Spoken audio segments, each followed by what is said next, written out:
Hi guys, I wanted to do a quick recording of how to write a journal.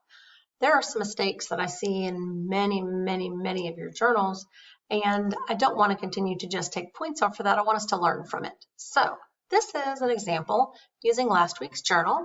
The prompt was, imagine that Mrs. Wiles gave you a camera and told you to take pictures of 3 things you like at school. Explain what 3 pictures you would take and why you like these things. When you write a journal or a prompt or any other kind of writing in answer to some kind of question, you always want to use the question as part of your answer. So in this journal, I need to click in the box, and that's where I'm going to start typing. So I'm going to use the question as part of my answer. So 3 things to take pictures of.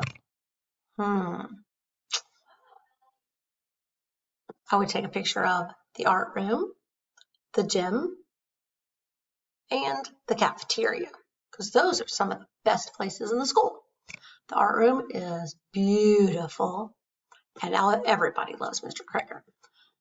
The gym is where we play and sweat and run and get to scream. And the cafeteria is where we get to eat and talk to our friends as much as we want. At least we did last year. So those are the 3 pictures that I would take. Now that I've thought of my answer, we're going to type it here. Now, some of you submit a list like this.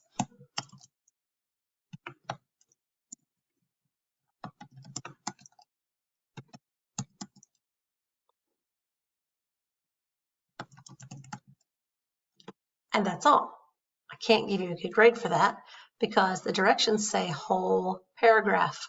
Oops, a typo. I just noticed that. If I ask for a whole paragraph, 5 to 6 sentences with details, that's what I want, and I can't give you a 100 unless that's what you do.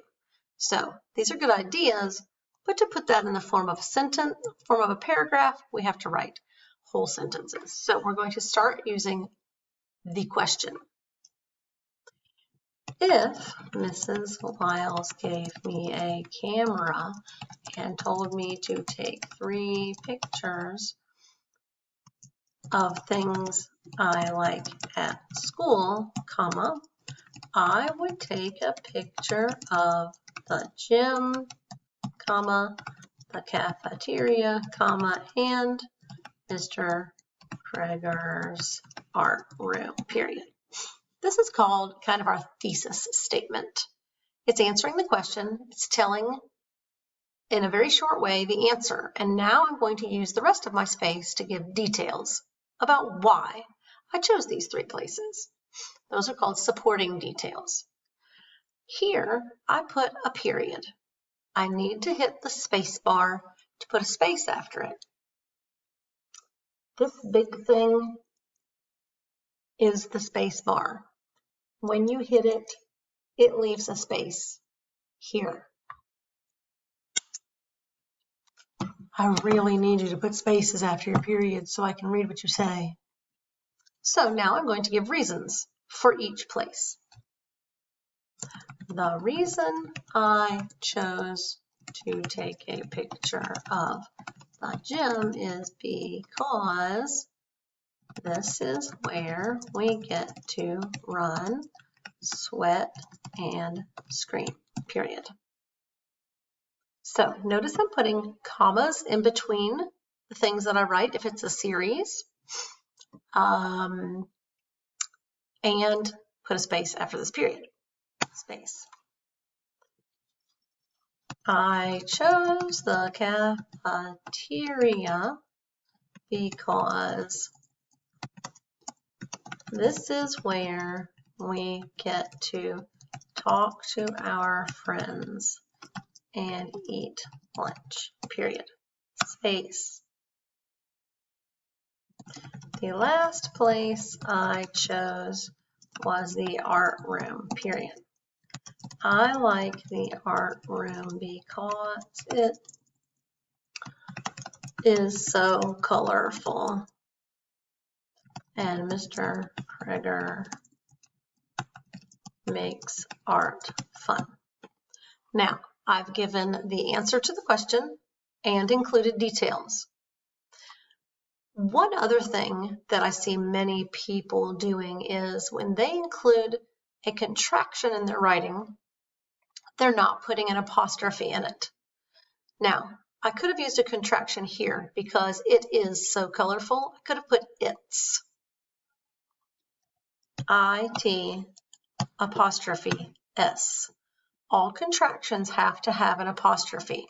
For example, now I'm just showing you on screen here so that you can see what I mean. That does not say can't. I have to put an apostrophe. This doesn't say don't. I have to put an apostrophe.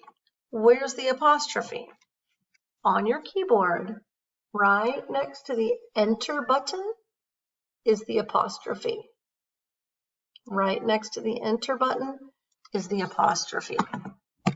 So please, please, please watch out for that. Super important. I need you to, when you're writing, elaborate on what you're saying. Don't just give me simple sentences. I like gym. It is fun. We go there on Thursday. Those are very, very basic and very, very simple sentences. If you'll notice, I use longer sentences with a lot of connecting words, and it makes for a much easier read for your reader. The reader wants to continue to read what you're saying because it's interesting. When you are writing, include those rich words, include descriptive words, adjectives, use rich verbs. Don't just say, I ran. Maybe say, I sprinted. Try to use richer words. You're painting a picture for me and for your readers by the words that you use. So let me check my notes and make sure these are all the things I wanted to tell you.